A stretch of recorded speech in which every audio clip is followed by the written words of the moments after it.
Guys, nandito po kami sa kalsada. May bata po dito malapit sa grocery. Ayan po siya, gutom na gutom. Ayan po. Nakasalpak na po yung bata. Naghihintay po siya. Sino hinihintay mo? Mama. Nasaan? Dito. Nasa loob? Ano yung kinakain mo? Donut. Donut. Bata na to, kawawa naman. Baka nakikilala nyo to kung tagasan tong bata na to. Oh. Baka kilala nyo po yung bata.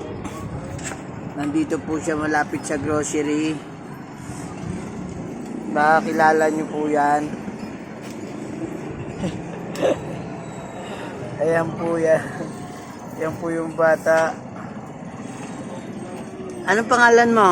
Rexy. Oh, Rexin. Ayan po.